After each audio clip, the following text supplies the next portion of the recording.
Hey, and welcome to the Drep and Stone podcast, the podcast where two friends raise a glass. Oh, that's it. Yeah. And have a conversation. I'm Nick. I'm Kyle. Kyle. Hey, Nick. How's it going? It's going really well. Yeah, you out sitting by the pool lately? No, sir. No, it's summer. Why are you not out by the pool? Oh man, like it's summertime. It means I got way too much to do to be out lounging out by the pool, man. I got like 10 yards I got to cut and vacations to go on. Well, I mean, I know the vacations because we might be on one right now. Who really knows? Hopefully. Did you start a new lawn business or something? 10 lawns to cut. What's wrong with you? Nah, just kidding. Only two. Well, it feels like 10 the it's Florida. occasional 3. Yeah. Ooh. It's like every off day you got, you're cutting something because summertime around here, it's growing faster than you can cut it. For sure. I mean, anyone who's been in Florida in the summer knows that, like, Sunshine State, I mean, yes, it is sunny, but when it rains, it pours. Is that the expression? Yeah. like at least an hour a day. Yeah. Legit. Somewhere. Somewhere. If you, I mean, I know you have, but for those listeners who have not been to Florida, if you turn on like a weather report in the summer, it's like 100% every day. Yeah. Like it is going to rain somewhere.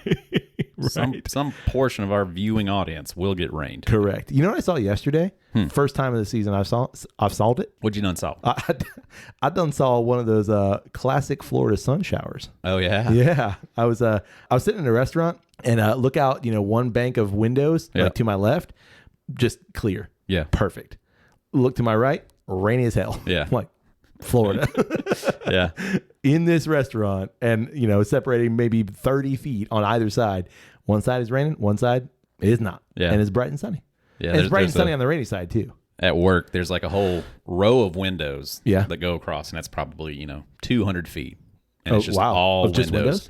And when you're standing back from that, you can totally see the shower start on one side and go across That's cool. to the other side. So there'll be a moment where you can look out those, windows over there pouring. Yep. These windows over here, beautiful sunny day. That's funny. Yeah. Well, like, I don't know if you've ever seen the images of like, it's like maybe like a Serengeti kind of plain place. Maybe it could be here in the U.S.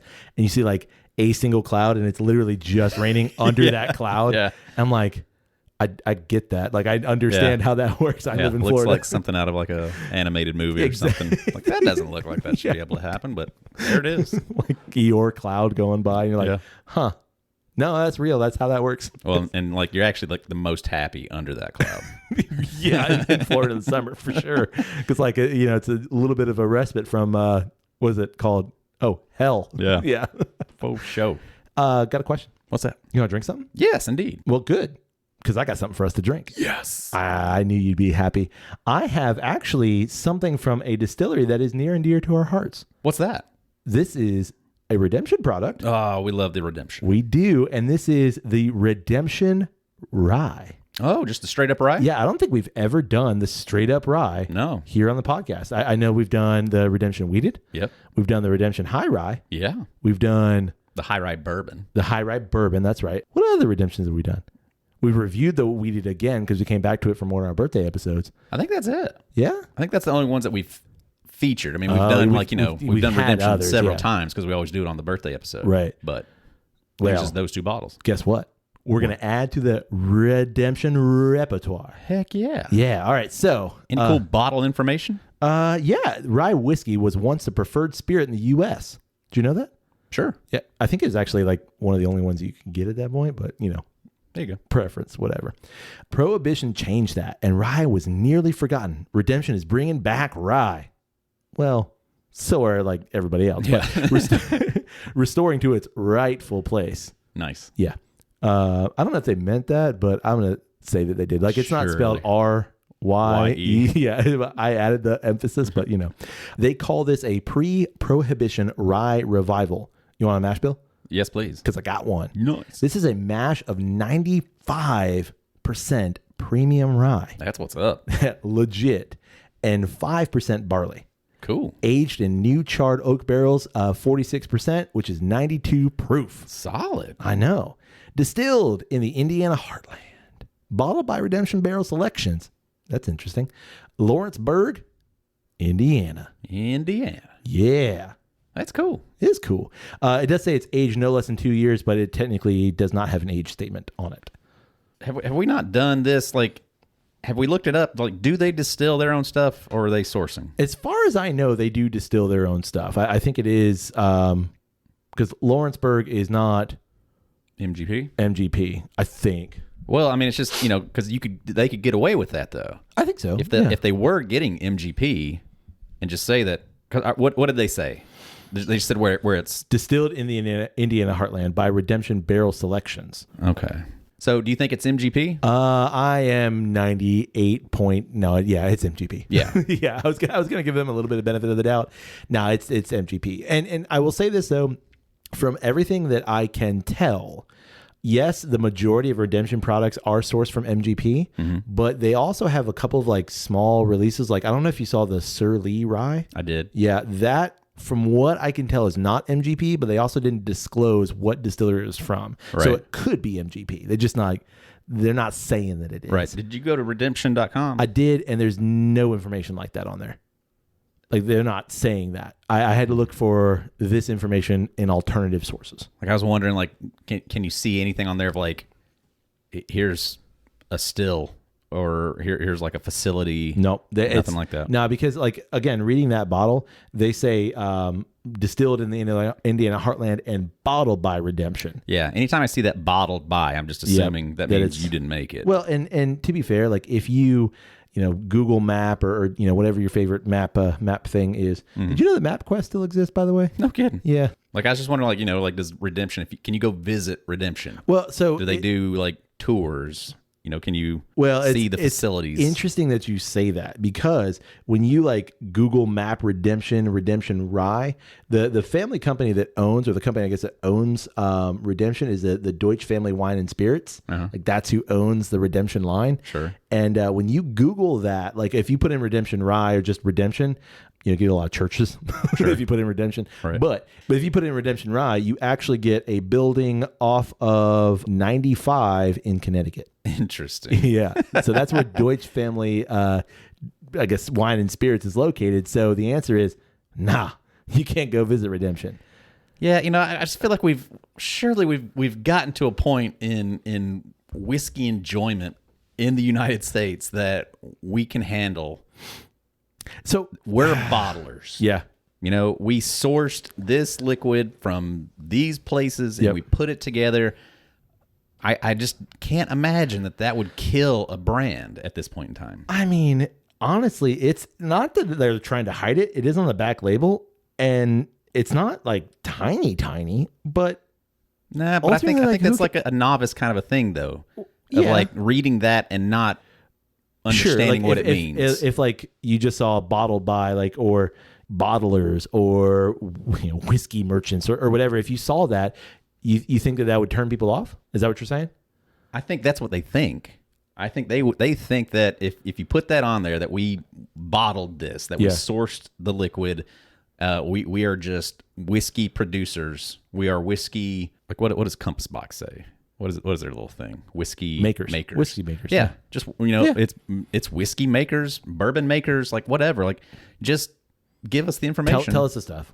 Yeah. I just can't imagine that would, like, your general populace would then read that and be like, oh, they didn't make it? Well, I'm done with it. I guess, like, to kind of devil's advocate argument here, they're not telling us that. I mean, it does say on the bottle, it does say distilled in the Indiana heartland, bottled by Redemption Barrel Selections. I just think that most people will look at that and think, oh yeah, they've got a facility where they're making their stuff. Yeah, I think that's just like the general take. For sure. But for somebody like us that enjoys understanding the whole process and what is actually in the bottle, I just can't imagine that wouldn't be useful. And maybe that's the argument. Like, you and I care, so like we're gonna actually look that up. Right. Most people, I want to say most people, a lot of people aren't gonna care. So like, they're not ever gonna read the bottle, so it doesn't matter. Right. Or B, like, ain't never gonna look it up, so it doesn't matter either way. So maybe that's the perspective. Yeah. I mean, I guess. I mean, it's just, I don't know. I find it bizarre. Like, to know, like, you can take all the brands over Buffalo Trace, and they've got so many different brands that all taste a little different, a little unique. Yeah. Like, that's all this is. Sure. It's MGP making a huge amount of stuff. Yeah. And a company went in and found a thing that they then blended together and made their own batch and put it in the thing. Just say that. But like that argument too, yes, the majority of Buffalo Trace family products say distilled at the Buffalo Trace distillery, but your average consumer is just going to go like, I like E.H. Taylor. Awesome. Did you know it was Buffalo Trace? It ain't Buffalo Trace, it's E.H. Taylor. But it's made by Buffalo Trace. What? Because they're not going to read it and they're not going to care. Ultimately, they want to just drink the stuff. I mean, I kind of get what you're saying, but like the other day, I opened a bottle, had a buddy get me a bottle of, it's called Puncher's Chance. Yep. We opened it up to try it for the first time. I took one sip. I was like, that's Jim Beam. Yeah. 1,000%. That's got to be Jim Beam. And I go and I look at the bottle, distilled in Kentucky. I'm like, this is 1,000% Jim Beam. Tell you, it's got the Beam nuttiness. Yeah. Definitely they source this from Beam because they all do that. Like Buffalo Trace makes stuff that they then source out and other people can make. Yeah. Like we are did you figure it out? Chance. Is it Beam or you don't know? I didn't Oh, you didn't deep dive into it. Yeah. I'm just like 1,000% that's Beam. I went and tried the Beam single barrel that I've got up there. Similar. It's close. I went to the Old Tub. That's it. It's literally Old Tub. Wow. It's just a little bit more vanilla. Yeah. Huh. Same profile though. That's cool. I feel like that'd be cool to have on your bottle. Like there's got to be some sort of like maybe weird agreements. Maybe it's an MGP thing. Like you can't say this is bottled. Well, no, because people would say bottled at MGP. Yeah. Like there's ones with on. I don't know. I know. It's just a weird thing to me. Yeah, I agree. Just put it on there. Yeah. I can't imagine that. Like if you're buying a bottle like of that one, if you're buying a bottle of Puncher's Chance, more than likely it's because you know the story behind it. You know the guy that owns it, and he's in boxing or wrestling or something. And cool, I want to support you and your business, so I'm going to buy a bottle of that. Oh wow, this is actually pretty good stuff. Yeah. And then maybe you look into it. Oh, it's Jim Beam. That's cool. Yeah. Maybe I should like try some other Jim Beam things. And that's a good point. I don't know. I don't know. It's weird. But anyway, I can't wait to taste this. Well, shall I open it then? Yeah, go for it. Okay. Long story short. This is a brand new bottle. Did you hear me take the plastic off? Oh, is that what that was? That's what that was, yeah. Oh, it's in there tight. Oh, buddy. This is actually a donated bottle, too. Oh, very cool. Yeah, friend of the show, Ben. I'm going to throw it out there, too, before you even pour it out. Like, it's... Oh, never mind. You held it one way, and it's like, wow, that is dark. You turned it more toward, and I'm like, oh, never mind. That's kind of light. It's kind of light. So thanks, Ben, for donating this bottle to us. Yeah, absolutely. Gentleman and a scholar. Indeed. Hot damn. That is a lovely sound. Look at that cork, man. I can barely get back in the bottle. Do you see it? Yeah, it doesn't want to go. But that's one of those weird corks, too. Like, it's not cork. It's like compressed cork bits or something. You know what I mean? Yeah, it's definitely not. Some of them have that cork. weird look to it. It's like a reused cork where they like ground a bunch of cork. It's like cork board. Cork. That's exactly what it is. You know, like your old that's bulletin exactly boards. Yeah, that's exactly what it is. That's what that looks like. Yeah, in the glass, man, it is not. It's definitely not dark. I'd say it's even on the lighter side. Yeah, agreed. Pretty light, but whiskey is in the air. Yeah, like maybe like a slightly watered down honey. Sure. Touch of orange. Ooh, yeah. All right. Amber. Bit of a curveball. On the nose? First sniff on my sniffer, there's knowing that it's 95% rye. I was kind of thinking I'd get something else, and this is way softer and sweeter than I expected. See, I definitely get rye, and I don't know if it's because I know. No, I definitely get rye, but to me, it's like softer edge rye. Yeah. Like rye to me is a very like punchy, very spiky flavor and nose in this case. And this is like soft edges. Yeah. Feathered. Yeah. It's reminding me of like some sort of a like marmalade on rye bread, but it's not like a heavy rye bread. It's like barely rye bread. Just not a whole lot of rye-ness. And like on it. Like kind of a weak marmalade too. Yeah. Like not like the marmalade with like all the orange bits. It's like it's like the marmalade after the marmalade company after the marmalade company. Right. You know, like you get in the bottom bit. The great value marmalade. Correct. It's marmalade, but it has like marmalades in quotation marks. It's mostly gelatin. Correct. A little bit of marmalade. A lot of pectin. The rye note underneath that, I mean, what I mean is like you get some orange. Yes. But the rye note underneath that, I actually think is quite delightful. But it's not punchy, it's not spiky like I'm used to with a rye. Yeah, not piney. No. Not spicy. Not cinnamony either. Yeah, no cinnamon. What is that rye note though? Like, I know. if it's not all of those things, what is it?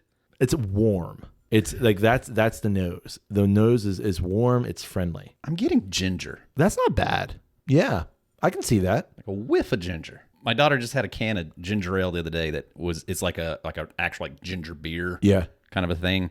And it's like, whoa, it's a lot of ginger. I mean, it's like, it's spicy. Like it's, ooh, that's the best. And like, I feel like I'm just getting little whiffs of that. See, I could be convinced of like some Canada Dry. It's ginger, but it's not like the ginger you're talking about. Like ginger. Oh yeah, no, it's not like spiky, sharp ginger. It's just like ginger. It's present.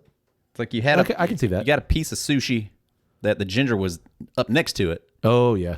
You didn't put it on the bite. Yeah. But it was just like it had touched the ginger. I'm with you. Just a whiff of it. Do you think the palate's going to be a curveball? Because like 95% rye. Preemptively, I'm thinking I'm going into this. Okay, if the nose is like this, the palate's going to be rye. Nah, I'm going to say no. I think it's going to match this nose pretty well. All right, going in. Okay. Palate's much darker. Yeah, I'm going to agree with you. Like it does match the nose, but I like that darker. Like it's not. Oh, got a little bit of hug going on. Hold on. It's not punchy rye. Yeah. You know, it's not piggyback. Piggyback is a punchy, bold rye. This is not that. Rye of ryes. This is not that. Mm-mm. But darker is correct. It's a dark sweet. Yeah. It's like syrupy. Uh-huh. You know, it's in that molassesy. Yeah, that's that darker brown sugar area. Ooh, but that bitter on the back end, that is nice. I don't know if I can attribute it to the rye specifically, but I like that bitter. Yeah, I mean, this is very pleasant. Ooh. It's very comforting. What did I say, 92 proof? I think so. Yep. Comforting is right. Right. In that there's not a whole lot of things to think about, but what I am getting, I really enjoy. Delightful. Yeah. It's not challenging in any way. No. It's more than one note. Mm-hmm. It's like 2 or 3. I'd say 2 or 3. Yeah, I can agree with that. Like the wryness on the palate is it matches the wryness on the nose of like it's subtle. It's very subtle. You know, I was debating like would I be able to like just sip this blindly and say that's a rye? Oh, I don't think so. I don't know if I could. Like I would definitely think it's got rye in it, but I would think maybe this is like a high rye bourbon. Yeah. I would say this is a good beginner rye too. Mm-hmm. Like I'm enjoying it. I don't think I'm a beginner anymore. Right. But I also think like a rye novice would really like this. Sure. Even though when you think of like, I mean, it's 95% rye. Yeah. When you think of something that high rye, it should be punchy as hell. Right. Because I've had ryes that are like 65% rye. It's like, holy crap. Yeah. There's some rye there. Like you said it, like the piggyback, that's only like 5 more proof points higher than this. Yeah. But so much more rye. Oh, yeah. Like just heavy rye. Where this is just very subtle, very I think you're right, like an introductory rye. That's exactly what this is. Yep. And I also think this would make a pretty good old fashioned too. Like it's not, to me, I always like a little bit more proof on my old fashions because like that cherry kind of syrupy sweet nature can become overwhelmed pretty quickly. But for like a good base level old fashioned, this would be perfect. Because you get some of that rye note, but it's not so much so that you're going to overpower for someone who like just likes a bourbon old fashioned. Put this in there, and I think like you're going to get some different, interesting notes. Yeah, it'd be interesting to see like what it would do to it. But it's already on such a sweet starting point for me. Sure. That I think it'd be like a good like it's almost like the same kind of ballpark. It's like it'd be a good introductory old fashioned. That's what I'm saying. Yeah, you know, absolutely. Like it's not going to be like a complex. Yeah. That's deep dive into it old fashioned. It would be just very much a solid old fashioned. Yeah, I feel like if you went to like a nice cocktail bar and you're like, can I have a rye old fashioned? They would do a good job making it with this. Yeah. You know, like, because if you go to a good cocktail bar, they're going to make several different kinds of old fashions. And this is a good kind of just starter rye old fashioned. I know like Old Forester, the Old Forester rye tends to be a good rye for that too. Yeah. I think this sits in that exact same spot. Yeah. I quite enjoy it. Yeah. I mean, there's nothing to not like about it. Definitely not. It's simple, but it's not in a bad way. Absolutely. Like, I mean, just, it is like it's easygoing, it's comfortable, it's tasty. It's good. Yeah. You know what? I feel like because we're in the summer, drop a few ice cubes, put this over ice, let it melt down a little bit as you kind of just sitting on the back porch. I mean, you're mowing the lawn right now. Sure. So, ain't no changing that weed eater string as we speak. Ain't no lounging by the pool for you. But for me, man, I might be, out on the back porch reading a book or something. There you go. Yeah, let maybe even pour like a pretty tall glass. Oh, yeah. You can do a little bit on this. Yeah, let that melt down. You can, sip on it for a little while. It sounds like a good Tuesday afternoon to me. I hear the nap coming on. Where's Nick? Oh, he's drinking that Redemption Rye. His glass is empty. He's having a nap. The book hit the floor. Yes, it did. Yes, it did. All right, Kyle, we got a great drink here. Indeed, we do. Now that we have a great drink, let's pair it with a great conversation, like our tagline says. What do you think? Brilliant. Okay, man, you nailed that segue. Thank you. What do you want to talk about this week? All right, so here's what we do here at Dripping Stone, but just in general. Yeah, we do this on the regular. We get a bottle. Absolutely. We pour that bottle. We look at it. We take it all in. We nose it. We conjure up the things that this reminds us of. Uh-huh. We sip the drink. It's very, in a way, ritualistic. Well, I mean, the way that we approach drinks. I've got the human sacrifice over there. You see it? Yeah. Sorry. I was wondering what that guy was doing in the corner. Cheer up, buddy. It's going to be over soon. It's very ritualistic the way that we kind of approach. Ooh, ritualistic. Whiskey. Interesting. And that is an interesting word. It's a moment that we get to come together once every other week. Sure. To have a drink, really deep dive into it, kind of contemplate some things about it. Yeah. Have a conversation. It's ritualistic. Yeah. And it made me think. I've seen a couple of different social media things recently that kind of delved into ritual, and it just kind of got me to thinking about the concept of rituals and what rituals do we hold on to? How do we create rituals? I figured that'd make an interesting topic. That is, I think, going to make an interesting topic. So you mentioned us getting together every week, hanging out, drinking some whiskey, thinking about it. Like, that is a ritual. Indeed. So let me ask you a question before we get into this further.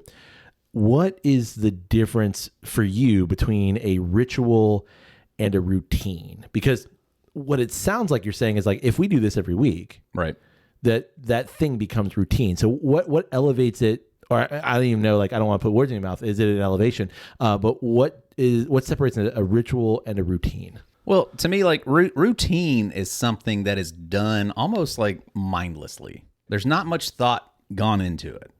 It's, I've got to do this. It's part of the everyday, or it's something that I do on the regular, but I'm not doing it for any special purpose.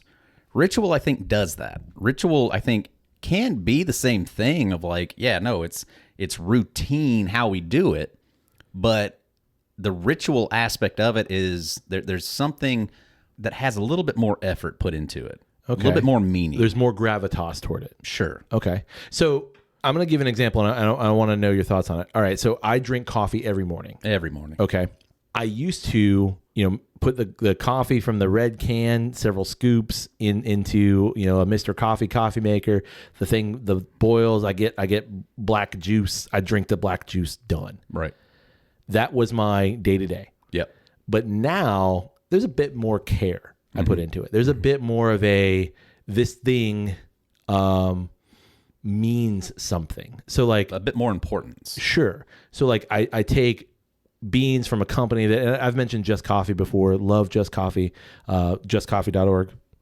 Just for everybody. Thanks for sponsoring Just Coffee. Great coffee. Seriously, like, they're not sponsoring, but I wish they would, because it's freaking amazing coffee. Right. Anyway, so I take my whole beans, grind them up, have to deal with the grinder in the morning, which is, it's loud. It is. I get jarring. It is jarring. Best part of waking up is the coffee grinder to fill your cup. Nailed it. But then, like, boil the water. I got an electric kettle. Got my AeroPress. Like, it is a process, but there's a little more caretaking.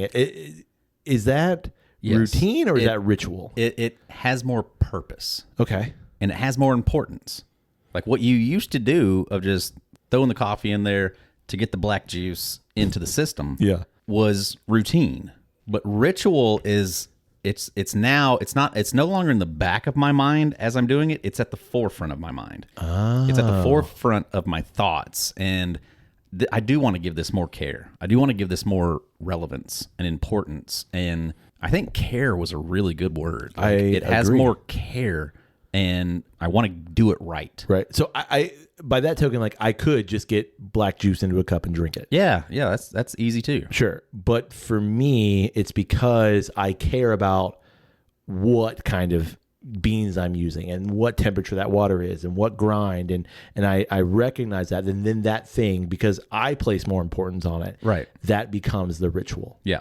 So it's also about the individual then. Yeah. Finding some sort of importance within this thing that now it needs to have more attention provided to it. Okay. It's no longer just, I've got to do this as part of my day. Yeah. It's, wow, I'm going to slow down. I'm going to pay attention to this thing and give it the respect that it needs. So to take it back to your original example, I mean, we could pour whiskey into a rocks glass and just we could shoot it and Yeah. have a beer chaser and still have a conversation and say, what did you think about that combination of stuff?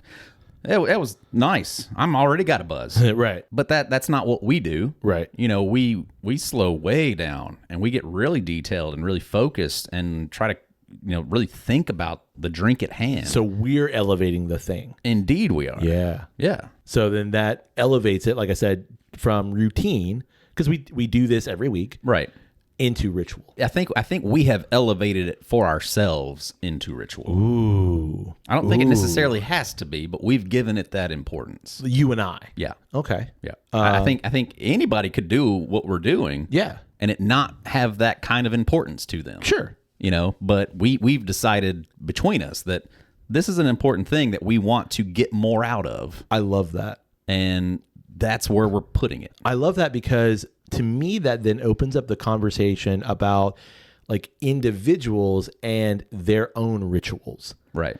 And that, when you say the word ritual, like it conjures up a lot of things. Yeah. But also it conjures up kind of religious aspects and perspectives, right?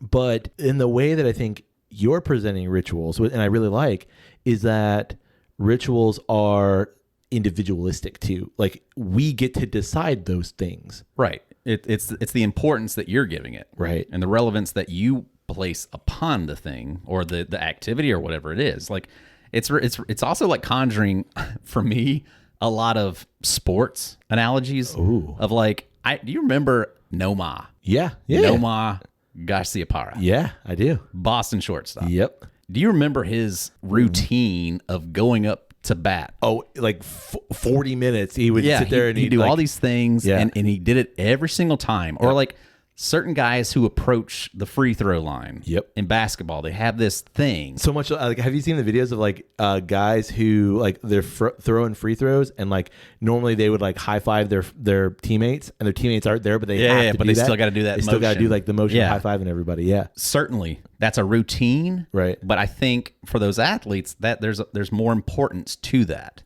It's not just I'm doing this because I have to do this before I step up to the plate so I can hit the ball. It's this routine is important to me. Right. And it's making sure that everything is done correctly so that I'm most well prepared to achieve my goals. I'm just disappointed that everyone can't see the Nomar Garciaparra thing that you're doing. He did doing. that thing every single time. And like you're saying, like every time. With the new baseball rules right now, you can't. Nomar's in trouble, man. He's done. He's getting strikes left and right thrown at him. Because dude, you got to be in the plate ready to go. He would literally take like 30 seconds to like ready for a hit. By the way, I love. I thought it was... I think that's a great. No, I'm just saying like the rule change. Oh, the pitch timer. I thought you were talking about. I think is a great thing for baseball. Oh, I think so too. It's the same thing with a lot of golfers. Yeah. They had like I remember Sergio Garcia had this like, oh man, it was just like this tick that it would take him 30 seconds of like waggling his club, stepping back, going back. Yeah. That before he felt comfortable to hit the ball. Well, have you ever seen Charles Barkley golf? I mean, not that he's a professional golfer, but Sure. I mean, but I don't know if that's ritual, but I think Sergio, Steph Curry, his routine that he does before every game. LeBron and like the powder thing that I don't know if he still does it, or I would imagine he does. But, or Phelps in the warm up hoodie and the headphones and listening to music. Yeah. There's an importance and a relevance to those things that they need to get their mind right. Sure, sure. And so it's interesting. Like, yes, both it's a routine, but like you said, it's the importance behind that thing. Right. So what about things that like become rituals? Like every year. Sure. Like I'm thinking around like holidays. Like I think everybody has some sort of way that they celebrate various holidays. Right. What about those rituals that like your daughters, like you chose to celebrate Christmas in a certain way or to do things in a certain way. So like they didn't choose those things, but for them it's become now the thing. Sure. I mean, I think at the age of childhood, the idea of ritual is I'm just doing as I'm told. Right. And it's as you get older, I think you start to recognize the importance of certain activities that even if you didn't enjoy it or it was like a bit of a struggle to get through it at the time, when you look back at it, you can recognize the ritual and the importance of it. So I think certainly they are learned aspects, but And especially in childhood, it can certainly be something that you don't necessarily recognize as ritual at the time. And it's not until you're cognizant of the concept that you realize, oh, that is something that we do. And I would be sad if we no longer did that. Right. Or the thing would not be as maybe fulfilling if I didn't do it that way. Right. Yeah. 1,000%. Like I remember reading the Creative Habit by Twyla Tharp, which I actually I do like that book. Sure. And it's like, I think it falls into that same category of like, sure, routine can become ritual if you're giving it that importance. Right. Because you've decided, hey, this element of my life is important to me and I want it to have more importance. So I'm going to create this habit around it. It's not just warming up with my musical instrument for the sake of warming up. Right. It's I'm going to warm up and open myself up to the music. Well, here's a good example. I'm just going to read you just a little bit. This is this is Mason Curry's Daily Ritual book, and it's about like all these creative people. Yeah. And kind of like their ritual, but also routine. But I think this speaks exactly to what we're talking about. This is the Japanese author Haruki Murakami, and it says, when he is writing a novel, Murakami wakes at 4 a.m. and works for 5 to 6 hours straight. In the afternoons, he runs or swims or does both, runs errands, reads, and listens to music. Bedtime is 9 p.m. He says, Murakami, I keep to this routine every day without variation, he told the Paris Review in 2004. The repetition itself becomes the important thing. It's a form of mesmerism. I mesmerize myself to reach a deeper state of mind. So why I bring that up specifically, and I like Murakami as a writer, there's a level of the routine becomes the thing that is elevated. Sure. The thing that could be every day, the making the coffee, the way you, I guess, shower or those things every day. But because he places more importance on it, because he says that this is the routine becomes the thing that I actually care about, that actually becomes ritualistic. Right. Where I eventually like really found myself diving into this idea of ritual is the places where I see it personally for me. Yeah. And kind of wanting more. Interesting. Like, I feel like at this point in my life, the concept of rituals are, I guess they're more spread out than I would like them to be. I would like to have, like, I have moments where I give certain things and activities importance, but it's like almost like in the moment I decide this is going to be an important thing. Yeah. Where it's, it's like setting up ahead of time. Hey, I'm going to go do that for this purpose, and somehow trying to, like, went and saw a movie yesterday with my kids. Yeah. We had been planning to go see it. It's not like we did some sort of a high five thing, but like every time we go especially if it's just the three of us. There's we a always coin do noise in the background. we do a selfie in front of the movie poster. Yeah. And it's what we do. It's like documenting the thing. And there is a bit of a habitual thing that we do. You've done it with us. Like we've gone to go see movies and you were there for it. And it's just, we do it every time. And it's just kind of this thing that we do as being excited to go see this movie. Right. Any big blockbuster that we're going to go see, we always do that selfie. And I hope, it's like, it's one of those things of, I definitely appreciate it. And then I think, just photographs in general create that kind of importance for an activity or whatever, just the documentation of the thing. But just looking at it in other ways of taking kind of everyday mundane activities, but for this moment, it's a special thing. Yeah. And let's give it the importance that we can give it. So do you think that comes like in your examples and I guess what you're wanting, does that come from you being more present in that moment and going like, okay, this thing is actually important? 1,000%. I mean, like, there's certain times, vacations and things like that where it's like, it's inevitable. Sure. Like you in the moment, I will remember this forever. Right. It's setting it up ahead of time. Right. In a way. So that one, you get the anticipation of it. Yes. You get to look forward to it. But then at the same time, as you're in the moment, you're also giving it the importance that it that's perfect. Deserves. So again, and I don't want to keep coming back to like the coffee thing, but the looking forward to the coffee, the preparation of the coffee, the thinking like this is important. It's not only obviously it's getting me going in the morning, but like I like this thing. And then drinking the coffee, savoring it, not just, chugging it and saying, all right, we're gone. Sure. So, I like that it's like to elevate something to a ritual or to consider something a ritual. It almost there has to be those three things. Yeah. It's the lead up, it's the recognition. Yeah. And it's the understanding of let's savor this. Yeah. Oh, totally. That's good. Yeah, that is really good. You should write that down. Good thing we recorded it. Yeah. Oh shit. No, we did. Oh, yeah. We've done it We've before. done that before. Too many times. Yeah. That's good, man. Yeah, that was good shit. I like that. Me too. On that note. Nailed it. You got anything else? I think that's it. Legitimately, that's it. Yeah. We covered that one. Well, we'd like to know what you think about the Redemption Rye. Indeed. Is that your favorite Redemption? Ooh. Because it's not mine. It's not mine.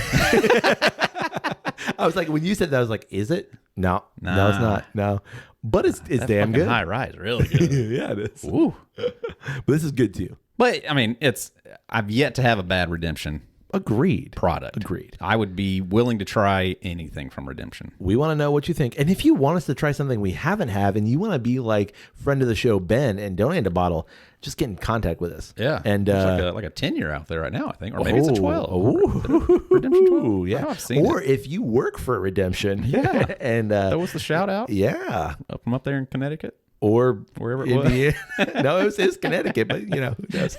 We also want to know, what do you think about rituals and what are your, I guess, individual rituals? Yeah, absolutely. Like where do you throw a little extra added importance kind of on the everyday? Absolutely. Yeah. You can get in touch with us through email. It's drepandstone@gmail.com. You can also get in touch with us through social media. It's always one word, Drep and Stone, DREP and Stone. Come find us. Look it up. Like a thing, share a thing, comment on a thing, and you'll be glad you did. Yeah. You can support the podcast by rating Drep and Stone wherever it is you find great podcasts like this one. You can also support the podcast. You can also support the podcast by telling someone about Drep and Stone. You're probably hanging out by the pool right now. You might be at a community pool because individual house pools are kind of expensive to maintain. So you're at a community pool and you're like, just listen. You're vibing. You got your drink in your aluminum cup that nobody can tell what's in it, but we both know. We know what's in there. We know what's in there. Listen, just look to your left, to your right. You see somebody else on a lounge chair, just whisper. Yeah, pull out the earbud. Yep. Because I know you're not that type of person that would just loudly play over a speaker so that everybody has to listen to the thing. Hey! Have you had it? No, you don't want to do that. You're not that person. No, you're not that person. No, you've got your earbuds in. You pull out one, and you're like, "Hey, you ever listen to Drep and Stone? This stuff is so good." You want one of my earbuds? Yeah. You're close. I'll clean it off. That's gross. Hand it to them. Go ahead, give it a listen. Yeah, and you. The image of you putting that like wet ear. Gross. Ugh. But like peanut butter. That's worse. Bitter peanut butter. You might make yourself a new friend. Yeah, who knows? And you can be like, hey, in this aluminum cup, ain't I've water. actually got some of that Redemption Rye. You want to try some? Yeah, and make a new friend. Yeah, totally. And finally, you can support the podcast through our Patreon page. It's patreon.com/drippandstone. Right now, Kyle. This very moment.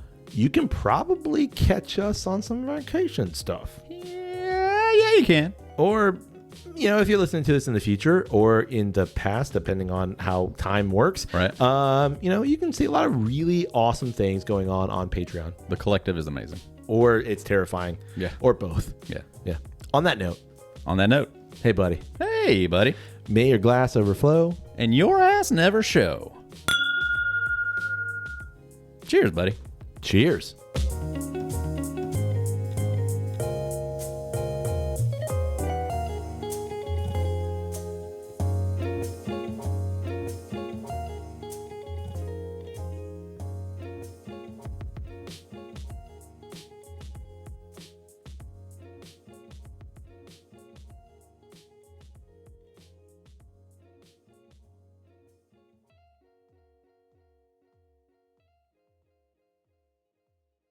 Half full, half empty. Yeah. Let's drink something. Let's do it. What do we got?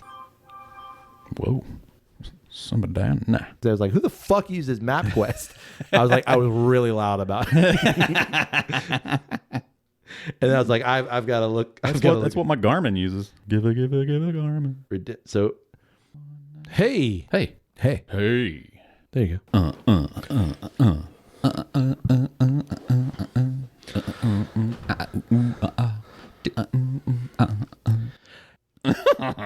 That was kind of a weird sound.